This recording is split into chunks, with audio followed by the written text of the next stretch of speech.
Okay, welcome to the third Digital Transformation Forum for the Steel Industry webinar. This is the third webinar out of now 13 digital transformation webinar organized during the summer between May and August. These webinars are presentations taken from the Digital Transformation Forum, which was originally scheduled to be held in March 2020 and was postponed due to the COVID-19 pandemic. The organizing committee has reorganized some of the presentations into this digital transformation webinar series. 4 weeks ago, we got the privilege to listen to Steve Pratt, CEO at noodle.ai, and Katja Wynn, Chief Digital Officer at SMS, who held 2 separate keynote lectures. Today, we have the great pleasure to listen to a technical presentation by Mukesh Rajan, Vice President at noodle.ai, and Fransois, General Manager at SMS Group. The title of the presentation is Solving Product Quality and Asset Reliability Challenges Through the Applications of AI. My name is Alicia, and I'm the staff engineer for the Digitalization Applications Technology Committee here at the Association for Iron and Steel Technology. Before we start the webinar, I want to go through some important reminders for the attendees.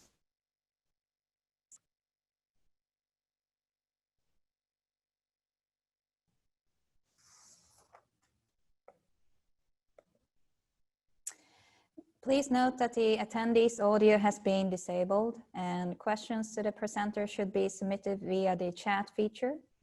And the presenters will follow up with your questions following the webinar. Please note that this session is being recorded and will be available for on-demand replay on AIST's website. If you have any technical difficulties, please contact training@aist.org. Please be aware of that photos and recordings of presentations is prohibited. You'll be given a link to access the presenter-approved presentations and recordings following the end of the webinar. And due to this large size of these files, please allow 2 to 3 days before they would be available online. I would also like to mention about the AIST's antitrust guidelines. The AIST's antitrust guidelines emphasizes the antitrust law that prohibits agreements between individuals to regulate prices and to hinder or limit a competitor. The AIST's anti-harassment policy emphasizes the importance to provide a harassment-free environment, regardless of age, race, disability, or gender. I would like to introduce the sponsors for the event today, being SMS Group and noodle.ai. SMS Group is a reliable partner in plant and mechanical engineering for the industrial production and processing of iron and steel and non-ferrous metals. SMS Group offers integrated solutions for metallurgical process technology, casting and rolling technology, as well as for other forming and finishing processes, including the respective electrics and automation solutions and services.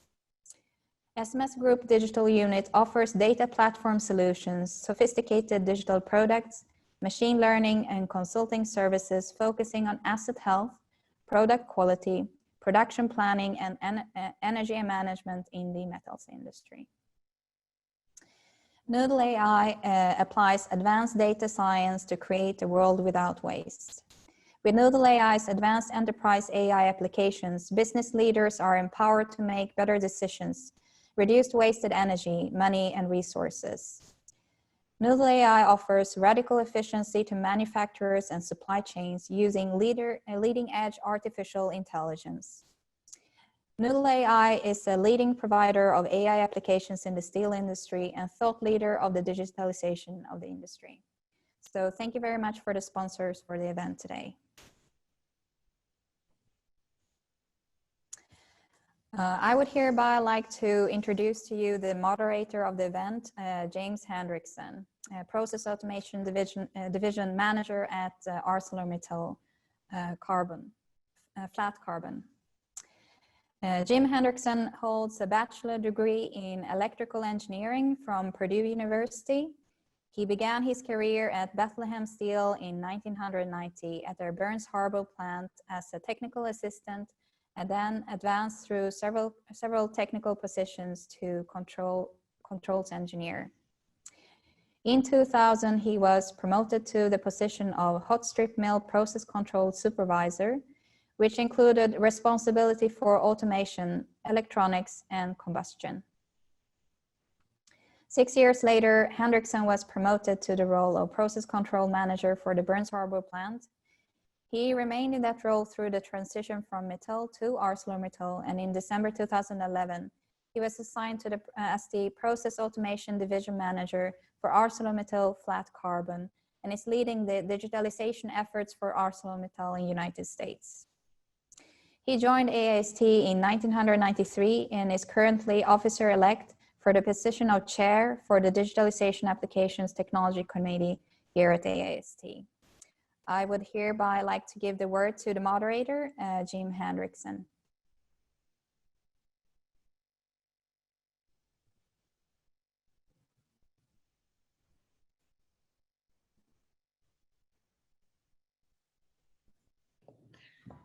Jim, you'll need to unmute your microphone. Sorry, everybody, I had myself double muted. All right, good morning, good afternoon, everybody, and thank you for joining us today. I want to thank AIST for making this possible, given that we had to cancel the Digital Transformation Forum due to COVID. I really appreciate the opportunity to share the content that we had planned for that. Just want to let everybody know that we do plan on having an additional digitalization transformation forum next March, and we will be in the early stages of planning that very soon. And as Alicia said, we will continue to have additional digitalization webinars leading up to AIST Tech, so please keep an eye out for those. So I want to introduce our two presenters today. We have Frank Jolie, who's the General Manager for SMS Digital, SMS Group Incorporated USA. Frank joined SMS Group in 2001 as manager of the process models in the automation department and led various teams of commissioning engineers that serve SMS's global customers. He has supported the technological advancement of development of SMS automation systems for succeeding projects after working for 15 years in the SMS offices of Dusseldorf and Beijing. He was promoted as General Manager, SMS Digital, at SMS office in Pittsburgh for developing a digitalization unit within the US office, where he is leading a group of data scientists developing the learning steel mill in cooperation with the SMS group.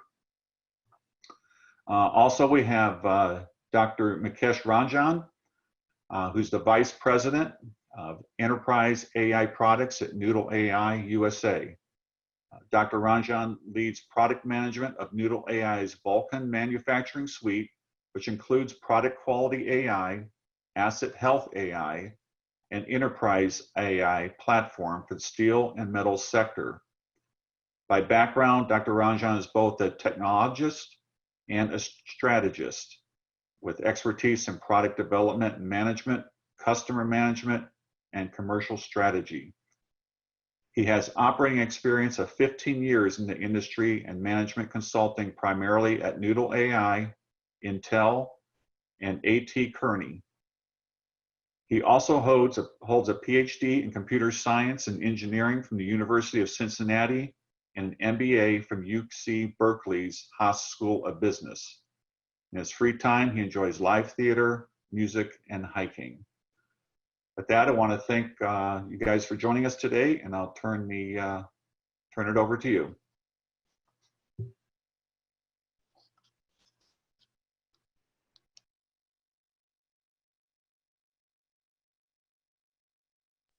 Great, thank you, Jim. Thank you very much for the introduction. Welcome, everyone. So we are going to be talking about how do we solve product quality and asset health challenges through the application of AI. The agenda, we'll start with a quick introduction. Then Frank and I will tag team the presentation. Frank will be talking about the data challenges and solutions. This is a key facet of applying AI and machine learning. I will deep dive into the applications themselves, using case studies both in product quality and asset health. And we'll touch finally briefly upon getting started, and then we'll take questions. A quick recap of the problem formulation that Steve Pratt, Noodle CEO, laid out in the keynote. Essentially, steel being a cyclical business, the challenge in front of manufacturers is to make profitable steel at the cycles of what the customer is willing to pay. A month ago, at least, it was around $450 for HRC. So how do you make profitable steel in that scenario? There are two main levers. The first is tied to CapEx investments in the plant or long-term initiatives where you can improve your production methods, the efficiency of them. You could focus on metallurgical innovation, or you could do more commercial strategies like plant consolidation, deploy higher margin production lines, and so on. The other aspect is to enable the digital infrastructure and digital operations, with AI and machine learning being a key part of it. That could lead to lower unplanned downtime, lower maintenance costs, better quality. Also, there are applications in material mix AI which could lower cost of raw materials, and in production scheduling, which can optimize the schedules to make the entire operations much more profitable. We are going to be focusing on the first three aspects today around unplanned downtime, maintenance costs, and how to improve quality and yield. I'll hand it over to Frank to walk us through some of the real challenges that we see in the world, and then also address the aspects of data and what challenges he has seen in the industry and what solutions have been developed around that. Frank, over to you.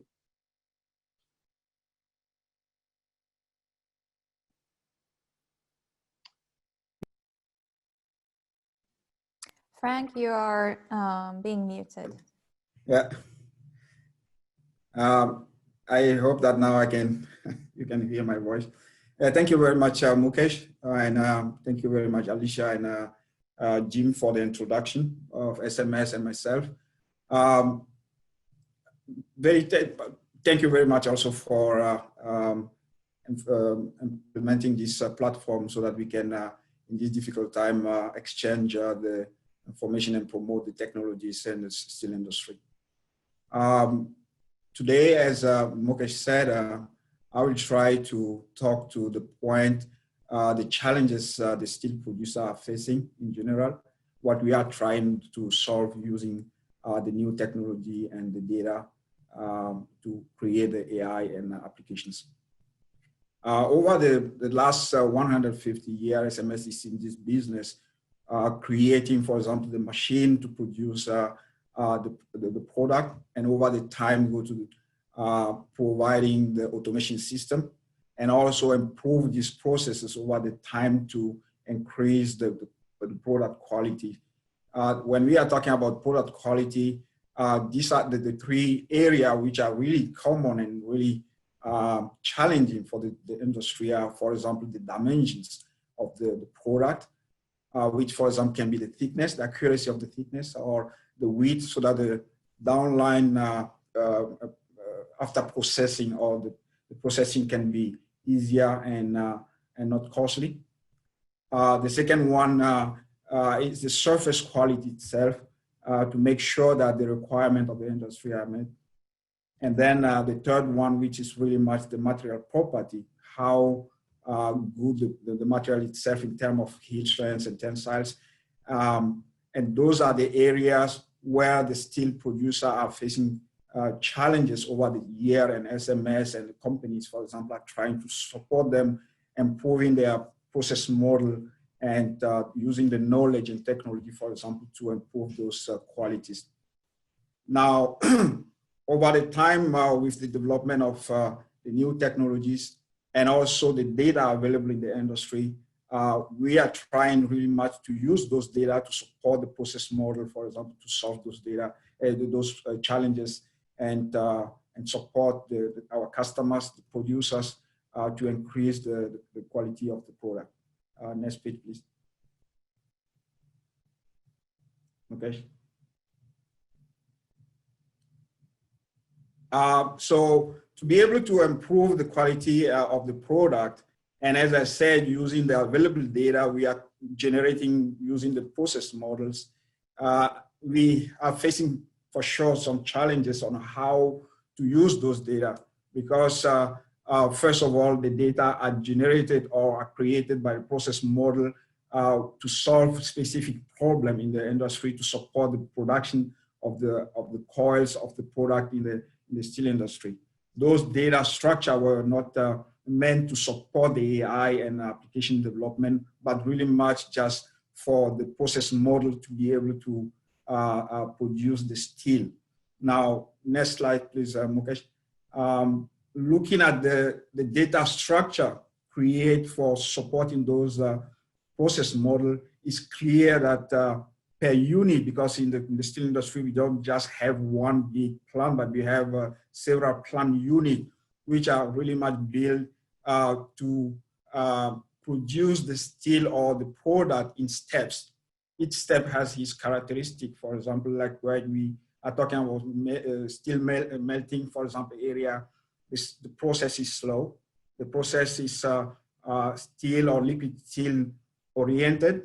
If you are going to the caster area, the process is a bit, let's say, faster, but also have some characteristic.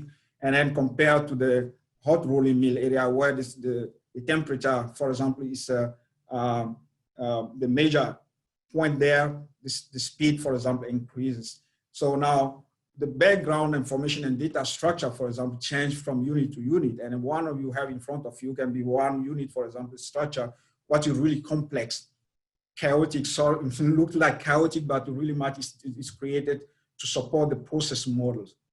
Now, if we are going to use those, is that we have to provide, for example, a method, for example, to rearrange those data in the form that we can really much use them to support the data science and application development.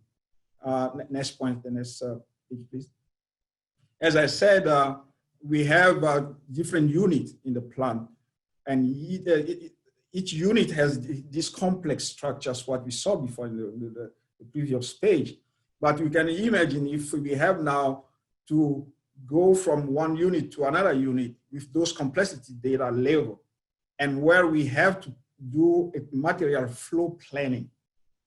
But in the reality, for example, we cannot follow this material flow all the time. This increase again the data information we are having, how to manage those data and make sure that the data we are having for managing the flow compared to the unit data on top of each other must be consistent the way that the application and AI model, for example, can use them properly. Next page, please. The red line shows out here, for example, that even well-planned material flow, the unplanned material situation can come in where we have to really much rearrange, for example, the tracking of the product through the line. And those are also information we need to incorporate in the data set for the application development and the process optimizations applications tool to optimize the process in general. Next page, please. Now, all those challenges, all those structure problems, and also all those tracking and dynamic in the data set must be organized the way that the people who are going to use them for the AI perspective can be able really much to consume those data and make the good application development around that. Now, in our context here, we know that we cannot just go and take the data in that structure and then to use them for the application development, but we create a kind of framework on one, how to get the data from the line. So the data extraction for the data factory. at the same time make sure that we are not breaking the process models, because the primary job of the process model is to make steel, to make the product at the end of the day, but we need those data out from the line. The same way, for example, after we get the data to the data factory, we need to make sure that the data we are having, they are validated and also correlate with each other from process unit to process unit, so that we can really much, first of all, identify the gap in the data set, and also look at how the process step went through to come to the final product at the end of the processing line. Now, the third point, very important here, is the usage of the know-how of the industry, how to manipulate the data, how to validate the data. To be able to do that, we need a rule-based analytics, where we need, for example, the knowledge of the experienced people of the own industry, and a bunch of those from SMS to help us really much to make the validation of the data, to correlate the data from unit to unit, and make sure that we can also figure out what are the gaps, what are the missing data, and also doing so, we can also figure out what are the use cases we can use to develop, for example, the applications and also the AI, so that we can really much help the process model, which are well developed, well optimized, but still getting some limitation. And using the data, we can really much promote the process model and optimize the quality of the product using the AI and ML modeling. Next page, please. At the end of the day, from the data point of view and the product point of view, the result must be that the product must be described by the available data, but in a consistent way, right? So from the planning, from the setting of the process model to the rolling where we get the measurement back, we have to make sure that each product has all those data available at its time, so that the application developers can be used those data to support their modeling, and make sure that the data, for example, what are going into the AI model are really much consistent and really well organized, so that the result of the AI also is accurate, right? So for describing one product, we get the data from the level 0, from the sensory level, throughout the level 2, level 3, and also the commercial level. And also here, the context here, the SMS and noodle cooperation here, we are making sure that the product itself at the end of the day becomes a partner in the discussion, because the product can really much inform if data are missing, or if the time, if, for example, to send out the product out and the product is still on the query app. So this kind of way to organize the data, make sure that the product is well described with the data, are the solution for the challenges we have when we see the data structure, which is not organized very well to support the AI and ML application model. Now, Mukesh, next page, please. Looking at, for example, the one object like the coil itself, it must be considered in its process and environment, right? So we have to follow the data from that coil, which is well described, to the previous steps, and also from that view, for example, to the next step, so that we can have an overview about the material flow, and also the available data, what we need to support the AI and ML application development from the tracking point of view, from the measurement point of view, and the surface quality consideration point of view. Next page, please. To do so, we need a kind of well-designed system architecture, where from getting the data from the operation plant and not breaking the plant at the same time, and make sure that those data are well organized through data pipeline. And then, first of all, those data must be saved in the kind of data lake, what we can really much comparatively compare to the data on the plant side, to make sure that the consistency of the data is there. And from this data lake, we can really much use the information we are getting from the process modeling people to create a data dictionary and to make sure that the application developers, for example, can understand the available data, and also make sure that they can really much use the knowledge and the know-how of our technologies, incorporating this data dictionary to support their work on the application development side. At the same time, using, for example, this know-how of our data engineers, for example, we can create a data warehouse using our data models, genealogy, for example, on how to follow the production of the product throughout the line, step by step, through all the units at each time when we need the data, for example. Now, the output of this data center must be well organized through API, for example, where a big machine like we have in our context in cooperation with our Noodle, for example, the big machine, the supercomputer platform, where you have also there already the possibility to implement your BI using the data we are providing, and also supply the data for the data science and for sure for the application development at the end of the day. Now the result from there can be incorporated then in the process model to improve their output, make them more accurate, and then use those data by learning, for example, to create some feedback and well-defined action to optimize the process for the production of the coil and increase the quality of the product of our customers.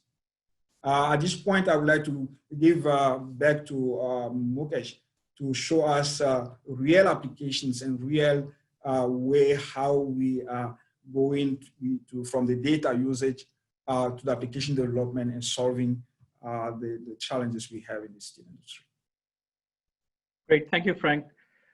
So let me deep dive into the applications themselves. So the basic premise of developing AI and machine learning applications is that legacy software is failing us. Essentially, there are two fundamental problems, as Steve pointed out in the last keynote, is there are many false positives where folks spend up time chasing problems which don't exist. But however, the more insidious problem is the problem of false negatives, where undetected issues are going through, undetected quality issues, defects, and unplanned downtimes. Now, these have significant implication as far as profitability is concerned, and we believe fundamentally that these are largely avoidable problems if addressed appropriately. The implications are $13 million potentially in quality upgrades per million ton per year, $10 million in unplanned downtime, $3 million in over maintenance. So these add up to significant profitability, and tying to the earlier point, this is what will make a steel mill much more profitable, and also the difference between being extremely successful and being, like struggling to face these challenging circumstances. So the way we think about these applications is in three stages. The first fundamental way to think about it is that the first step is detection and diagnosis. And what that means is that both in quality and asset health, there is this whole fundamental premise of identifying what is good versus bad, based on dynamic thresholding, based on understanding what parameters exactly are influencing those, and being able to do that.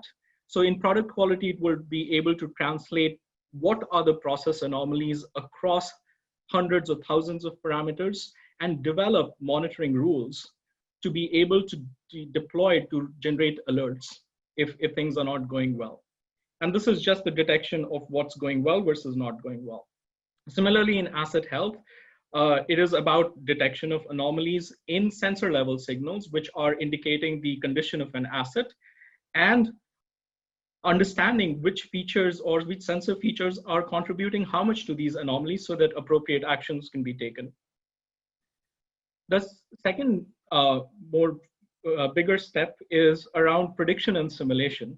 So the idea here is not only being able to just identify what is good versus bad, but also to be able to say how to precisely optimize to get the desired quality. So for example, getting the exact distribution and making more precise predictions around it. And in a case of asset health, to be able to say what is going to fail in advance and by how much time, how much time do I have left? How much time is it to failure, or what is the remaining useful lifetime of this asset? And since these are by definition probabilistic in nature, some amount of confidence interval associated with these. And the final step is recommendation and control, where in product quality, this is tied to actions that the user can take based on recommendations from the AI engines, whether these are open loop recommendations for batches or they are closed loop recommendations for real-time control. In asset health, these could be maintenance recommendations. So this is the framework that we work with, and we have developed solutions in each of these three domains. So let me walk you through some case studies. So essentially, the first one is for a $10 billion plus revenue global steel producer. The challenge was exactly to increase the uptime of plants in operation and at the same time lower maintenance cost. The solution was to apply detection and diagnosis and time to failure engines. The production lines covered our caster, hot rolling, cold rolling, and galvanizing line. And these lead to 30% reduction in across plants and assets. So what is our overall approach to actually getting to solving these problems? The first aspect of it is actually to get the right information in the right format. So you need factory data in near real time. You need the level 0 to level 2 data, which is the sensors, the historians, the SCADA systems, the process parameters, and so on. But you also need higher level information where sometimes the failure tags are captured, the information that is captured in the maintenance systems or the ERP systems. So the two essential types of data are historical data, which would be failure event sensors, maintenance logs, repair logs, and so on.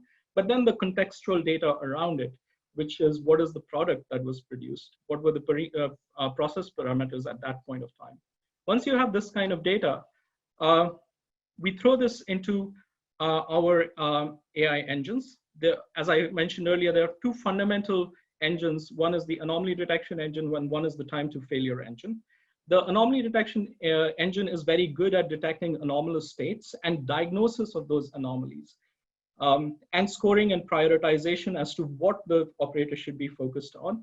And similarly, the time to failure modules are about predicting the time to failure, but also giving a likelihood or probability and confidence interval around how this is going to fail. So when deployed in this case study that we are talking about, the full scope is actually a multi-year effort for hundreds of failure modes across the caster or cold mill finishing line and so on, with an expected impact of 4% in the gross margin. Now, a failure mode is defined as a combination of a component. So when you're thinking of the caster, you could think of mold, segments, turret, and so on as components, but then also a failure type, like whether it's an electrical failure, it's a mechanical failure, is it a segment gap, and so on. So this is what we define as failure modes. And right now, we have over 100 concurrent AI models running live.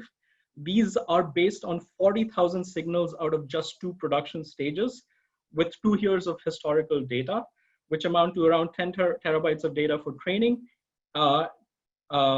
translate to trillion data points, trillion plus data points. And one of the things that is required is very high-end GPUs to actually do the model training with such volume of data and the algorithms that are deployed in AI and machine learning today. So there is significant high-end GPU compute required to be able to train the data. And this is what results in the 30% reduction in unplanned downtime. Now, let me walk you through the technical approach of what anomaly detection and diagnosis is. So fundamentally, when you are looking at like a production stage, you're getting thousands or hundreds of thousands or tens of thousands at least of multivariate time series signals. What we do then is we take these signals, and there are 2 fundamental ways we apply AI and machine learning to it. The first is the temporal or the time dimensional multivariate clustering to it. And then the second aspect of it is the temporal encoding and decoding, for which we use convolutional encoders and decoders. And then we also program the sequences, the time sequences, as deep neural networks, and we use recurrent neural networks to come up with sort of a clustering of these anomalies, so that you're able to distinguish very subtle anomalies. You are able to detect the very subtle anomalous states. For example, in the signals that I'm showing here, right on the green, you can see this could be normal behavior. On the red, it could be abnormal behavior, or they could be time shifted. So identifying those anomalous states and normal states, and then transition states from normal and anomalous, is what is required. But then you also have to score the anomalies, because there are very subtle signals that are generated which could be potentially anomalous, but then you have to be able to say which anomalies to look at and which anomalies not to look at. And this is the convolutional representation of what is normal and anomalous, and also how we would encode it into time sequences using neural networks. So once you have this and you have the relevant anomalies, what is essentially happening is that you're able to correctly identify anomalies that a threshold-based system would miss. And this is what we call as false negatives. So and these are the results of unplanned downtimes. But it also fundamentally ignores some sensor outputs that are normal, that would exceed these simple or rule-based thresholds, causing unnecessary maintenance or inspections or false positives. And the other level of differentiation in our methodology is we are not looking at magnitudes of signals. We are looking at actual waveforms. We are looking at varying time windows, because anomalies can happen in a very short window, or you can have an anomaly which occurs over a day, and it could be a pretty prolonged anomaly. So we have dynamic adjustment of time windows. So what is the outcome that we see at the end of the day? So the results that we produce are both forward-looking alerts and actions, as well as historical results for root cause analysis after the event has occurred, right? So in terms of anomalies, you would have things like anomaly counts, severity of the anomalies, the anomaly states as to if these anomalies have occurred in the past, anomaly signatures, like am I seeing the same kind of anomalies across the same components in an asset or a subsystem? Also, in addition, we have time to failure. When is this going to fail? How long do I have? Along with confidence interval. And one big feature, even in anomaly detection, is to be able to go to each of these sensors and identify what are the feature contributions related to the sensors. So what I'm showing here is a sanitized version of a real example. So what you can see is you have a failure, and on the time horizon, you can see that there is a clean prediction of what is happening and when the failure is going to occur with a confidence interval. On the second failure on the left-hand side, you can see it is not as clean. So one potential explanation of this is that the failure that happened earlier in the year or the past year has very few actually samples of failures to be able to do a good prediction. So what is very good in our technique as well is that we look at not the failure tags, but we also looked at sensor data. And sensor data essentially means data when there is no anomalous behavior to complement what we are seeing as abnormal behavior, so that we can come up with the best results. And I also mentioned feature contribution, and this is something you can see as far as what exact sensor is causing what kind of failure. So this is on the asset health. And let me quickly touch upon the product quality case study. So in product quality, the customer background is it's a minimal producing a spectrum of advanced steel for automobile, electrical, and construction. The goal is to reduce variability in yield strength, tensile strength, and elongation, so that you can reduce non-prime, as well as you can get better yield strength control, for example, and reduce your non-prime. At the same time, if you're able to get really good control, you can shift the target to actually minimize alloy cost by replacing some sort of alloys. The approach that we use is we use the prediction methodology, which is a much more precise prediction because we are trying to optimize the process here. And the ability for the user to simulate these mechanical properties by varying the top features that have been identified for what is causing the high variability. So the overall approach is, the first is the setup. So in the setup, we collect like more than 500 features across different parts of the mill. And even if you're looking at yield strength, and for maybe cold roll galvanized, you're looking at the end of the galv line, we are collecting data from the hot mill, the caster, the PLTCM, and the galv line to bring together all this data along with contextual data like the operating conditions, the crew, the weather, and so on. Based on that, we create tens of thousands of engineered signals inside our feature engineering modules. We are dealing with 2+ years of historical data here. And this data is across multiple different product types and covering 70+ steel grades and customer specifications. Obviously, it's sampling from many different parts of the plant, like order data, metallurgical data, production planning data, process parameters data, and so on. So what is the outcome? The technical outcome is essentially, obviously the top features associated with any combination of product type, steel grade, gauge, and so on.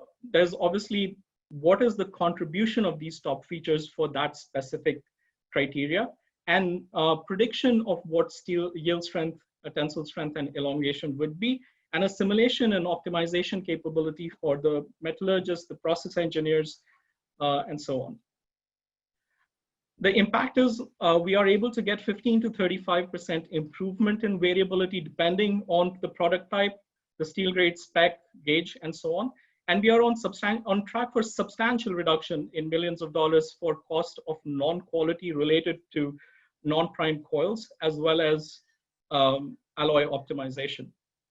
So very briefly, the methodology that we are using is a proprietary framework that we have developed internally at Noodle, which is a deep probabilistic decision machine. It combines the best of both worlds. The first is the Bayesian learning approach, which is it's a logical, slow system. It works on small and large data sets very well. It is, captures prior causal knowledge.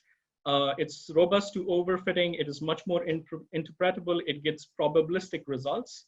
But then we combine it with, deep learning models, which are intuitive and fast, which really give very high accuracy, but are definitely less interpretable. And, a good example would be a self-driving car that is actually trying to just learn whether to stop at a stop sign. And it doesn't matter how interpretable it is, but it is very good at doing that. But when we do quality-related problems, the burden of interpretability is very high because you have to match the intuition in some cases of the process engineers and the operators. So we have to combine both kinds of techniques to get the best outcome. So this is where we are able to predict like future sequences for given condition and actions based on the state of the mill. And we are able to optimize for actions. So quick example of how this application shapes up for the end user. So essentially the end user is able to select the filters for which they want to run the simulations where the underlying models are triggered. This can also be deployed live on the mill where you are getting alerts and advanced warnings. Once you select those filters, it immediately, for those set of coils or slabs or whatever your end form of steel is, the top features that are contributing to that are automatically generated based on feature importance, and there are default recommendations of settings. the user has the ability to change these top features and run simulations.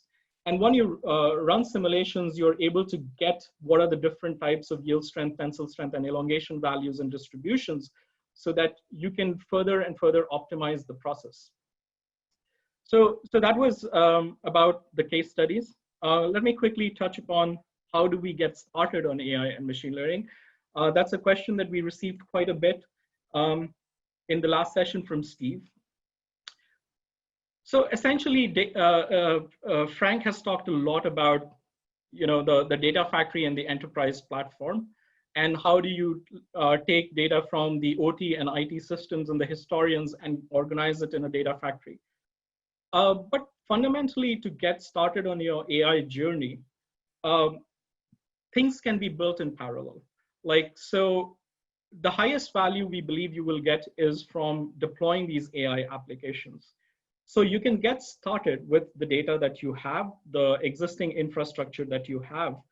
And over time, you can build not just the data platform and the digital products like quality execution system, condition monitoring systems, and so on associated with those. You could get started with your existing system and AI applications. The key at the start of this journey is to find a problem which is an intersection of business value, can generate tremendous business value, but is also feasible. And when we say feasible, we are talking of first is feasibility of applying AI and machine learning, but the data feasibility, whether it is data is available, it is clean, it's logically organized, it is sufficient. And the level of effort required, because some problems are significantly harder than other problems. Not just data readiness, but the effort required to deploy AI and machine learning, the compute resources, the other issues like, will we need an interface? How many systems we'll need to integrate? All those are required to do a right assessment to deploy. In our experience, quality and asset health are great areas to start and get quick wins. So with that, I will take some questions, and Frank and I can answer any questions there. Okay, all right, I think I'm back here. I think you had, Mukesh, I think you were gonna continue to share there. All right, so just real quick here on questions. What we've done is for the Digital Transformation Forum, we had pre-selected some, or we had pre-solicited questions for the for a couple panel discussions, and we've gone through and selected some of those today that we're going to present. Now, I see we have a handful of questions that were submitted in the Q&A through the Zoom interface. And what we're going to do is we're going to collect those questions, and the presenters will answer directly back to you through email. So that said, I'm going to start here with the first question here. And you guys should see them on your screen there, but from what you have observed, where do you believe is the fastest and highest return on investment potential for the application of AI? Yeah. So I can take this one. So essentially, there are 4 fundamental areas based on our experience, which we find are very suited for AI and machine learning. The first one is asset health, as we have already described.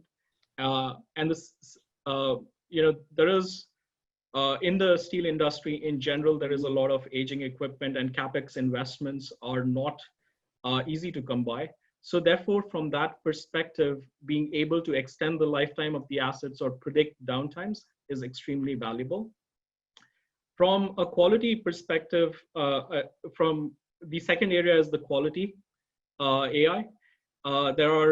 There's significant opportunity across the table in not just very high value defects, but the long tail of defects, which contribute to, maybe 50% of all your quality cases.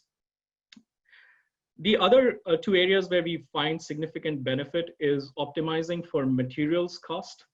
And there, whether it is a mini mill or a blast furnace or a BOF, there is significant opportunity there. Essentially, ability to identify or predict the quality of scrap in such an uncertain environment with different kinds of vendors and different sources, and then being able to use that information to push the margins on, how closely you can target chemistries, or how much better juice you can get out of yield, or how can you optimize for throughput, or how you can reduce for energy cost. That is a pretty compelling area. And the final area I would say is the big one, which is scheduling optimization using AI and machine learning, where you're taking the uncertainty and risk associated with asset quality, materials, and so on, and being able to model them upfront and account for them when you're doing scheduling, so that you stop disruptions. But as you get more into material mix and scheduling, it becomes far more complex and very domain specific and very specific to the plant and so on.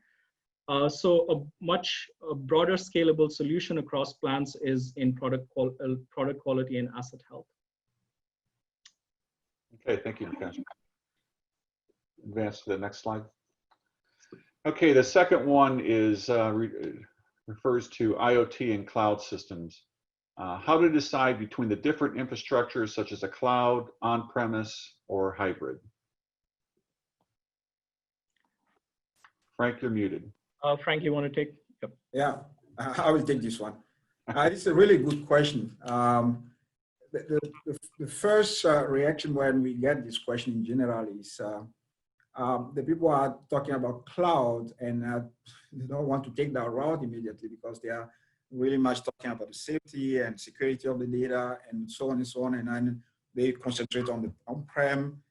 We advise and say that depending on the program, or the digitalization program of the customer, we need to first determine what are the goals of the digitalization in general, how far we want to go to feedback the data to the process. The one point what we want to say is the scalability of the entire project must be taken into account when deciding whether we want to go cloud, on-prem, or hybrid. So, but at the beginning, nobody knows what will happen in the future very clearly. So we are advised to start with on-prem, because there you have, for example, the ability to get the data from the line and save them in the well-organized platform, what can be on-prem, and then feedback the information coming from the application directly to the plant process models. But then with the time when everything is going well, or we have enough use case to scale, for example, the entire project, we can really much go a combination of on-prem and cloud, which become then in a hybrid system where we can really host some data on the cloud, some data pre-organized, pre-designed, so that the application around the plan and around the process model can really consume those data from the cloud, or also host the application on the cloud. So the first thing first, determining the project scope, and make sure that we understand whether we want to scale the problem or the project later on, and start with the on-prem, so that we have a control on the data in terms of getting the feedback directly to the plant, and with the time, with more use case coming in and application growing, we can scale the project to the cloud and becoming then more hybrid. Okay, thank you, Frank. Actually, we're out of time. We wanted to wrap this up by 9:55 or 10:55, 5 till the hour, depending where you're at. So I want to thank both Frank and Mukesh for their presentation. Certainly hit on some good topics of where there's opportunities in the steel industry, and really appreciate that. So thank you very much. And then Mukesh, I think you're going to turn it back over to Alicia to wrap it up. Thank you very much. Okay, thank you very much, Frank and Mukesh, for a very interesting presentation today. We will follow up with the attendees' questions after the webinar.